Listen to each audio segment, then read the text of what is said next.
Why does this always happen? This would be alcohol if I drank alcohol, but I don't drink alcohol. Anyways, so lighting is gonna be bad. I'm just gonna have to deal with it. Maybe I'll fix it, post edit, but whatever. So you know how a few videos ago I mentioned how my timing is always the absolute worst when it comes to uploading videos. Every time I upload a video, there's an immediate update, like a day, 2 or 3 days later. For example, my previous update when I talked about SMB banking for SoFi, and then Anthony Noto literally the next day goes on a surprise interview and talks about how he's like, oh, we're thinking about it. Well, thanks, Obama. Anyways, so what are some updates on SPIR Global, ticker symbol SPIR? Is there any way to fix this lighting? I just don't want to hold. I'm just gonna hold my phone. I give up. I don't know. Anyways, so this is just gonna be an update video on SPIR Global, ticker symbol SPIR. And I wanted to talk about a few things. Namely, first, the stock action. You have noticed that it's going up like 10%, down 10%, up like 5%, down 8%, whatever, right? And it's trading like almost like a penny stock. If you look at it, it basically actually is a penny stock. If you think about it, in my opinion, it technically still is a penny stock. That's why I say it's a high conviction play, and it's also high risk, right? There's only 24 million some shares outstanding. I did a reverse split 8-to-1 about a year or two ago, sometime around then. So technically right now, even though it's at $16, it's trading at a pre-split price of $2 a share, or like a range of like from $1.50 to $2 a share. So even though it rose 140%, in my mind, like I'm always thinking of it back then, and that's one of the reasons why I'm thinking like that's not really that I mean $1 to $2 isn't that big of a deal, right? Like that happens all the time in penny stock world. So that's what that's one of the things I wanted to talk about. The other thing I wanted to talk about is that I noticed that SPIR Global has about a 13% short interest. So it is possible that this run-up could have been like a mini short squeeze where shorts are maybe, like as I said before, they're taking the tax loss, or they're just closing positions for the end of the tax year. Whereas it is possible that after the new year, maybe more shorts will come in, right? But I do think that the fundamentals, as of recording, I do think that the fundamentals are still there. But there are two other events that did just occur that I think that everyone should be aware of, everyone should be aware of if you are investing or if you're thinking about investing in SPIR Global. Again, this is a high-risk stock. I'm not promoting it or anything. I just wanted, I've been talking about it forever, so then I might as well just tell you updates on it. So one, I didn't notice this until today, but Peter Platzer, which is the CEO, he sold around 50,000 shares for tax reasons. November 21st, or allegedly for tax reasons, for around the 21st of November, so about a week ago, about a week and a half ago. Weirdly enough, as soon as he finished selling, it spiked up to like $2. Go figure. Now we're just back at after today's drop, we're back at the price that he sold it at. So I don't know what's happening. So that's one thing to note. But he does have, I think in total, he said that he had like 1,700,000 shares. And then the other thing I feel like a lot of people don't know that I think that you should be aware of as well. I don't know if this might have any conflict of interest or any like shady thing about it, but Theresa Condor or Connor, or I forgot her last name, but the current COO of SPIR Global is the wife of Peter Platzer, which is the CEO of SPIR Global.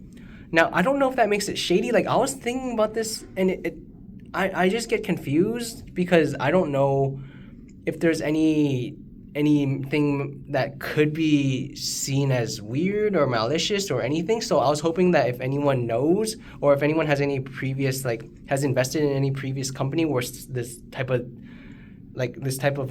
there's a couple or there's a married couple inside the board inside either the board of directors or the or the C-suite, right? If that's weird or if that caused anything, please let me know. I don't want to invest in like in a scam, right? So I don't know. I'm just giving you my opinions and my thoughts, right?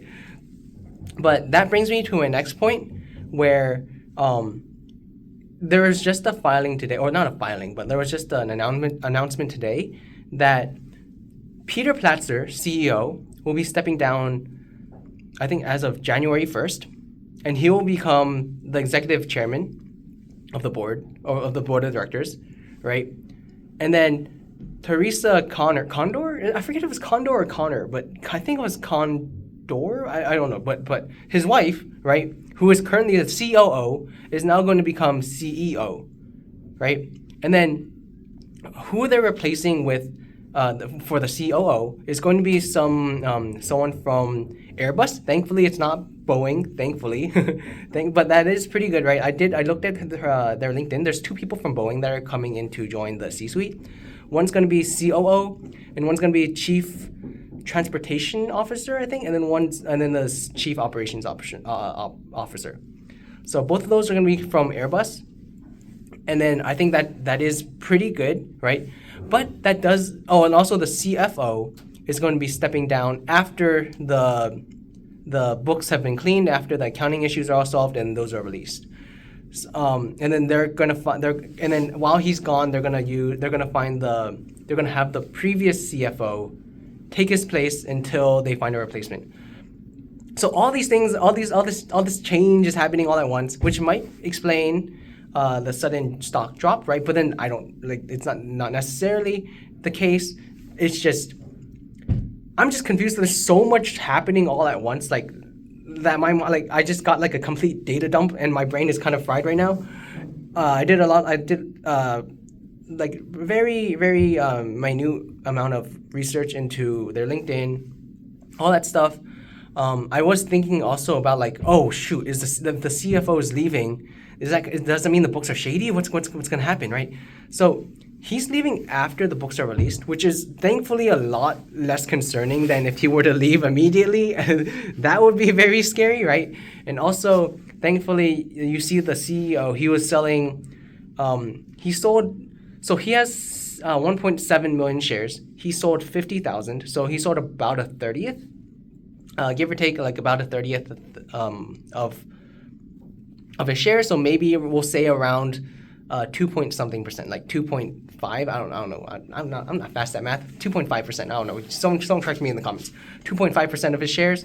But the other thing I feel like you have to note is that if Teresa is the COO and Peter Platzer are married, right? And they're filing their taxes jointly, then him selling his 50,000 shares is hopefully going to account for, because I only saw the filing for Peter. I didn't see any filing from Teresa.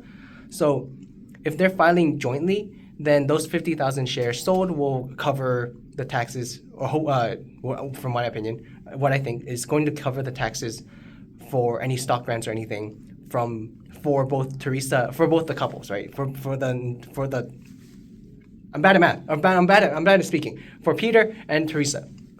And then those two together jointly own 2 million shares, give or take, of SPIR stock. Okay, that was a mouthful. So I think that is relatively bullish, because you see that it's not necessarily bullish, but it's not like scary, right? Because you don't see him like ditching the entire company, being like, these books are trash, we're bouncing immediately, right?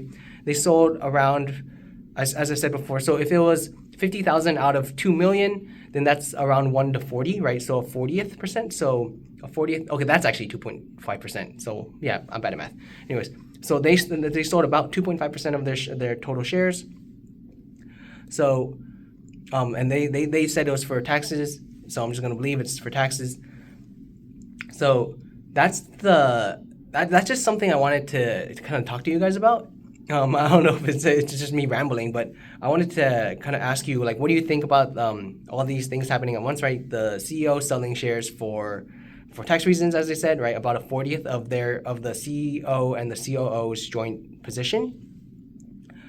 And the COO becoming the CEO, the CEO leaving to become the chairman, right? And then them recruiting 2 people from Airbus. The CFO is leaving after the books will be finalized.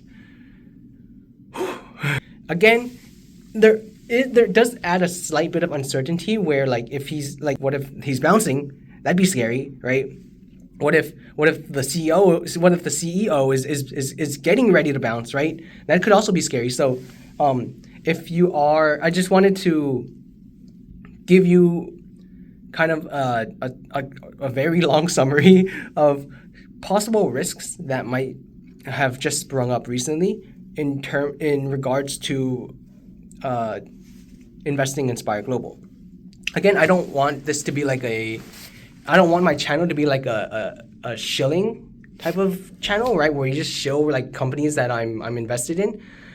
This is just me talking out my thoughts, and then hopefully if I say something stupid or if I do something stupid, people will call me out, and then I'll learn from that mistake, and then I'll try to be better, right? So those are the main things I want to talk about. I talked about the short interest, especially if you look at Fintel, there's like a 50% cost to borrow in the August drop, and then it slowly dropped, right? But then like that means that there was a lot of people shorting back in August and September, and even sometime in October as well. So it could be those people that are just buying back, which is causing a sudden increase in the stock.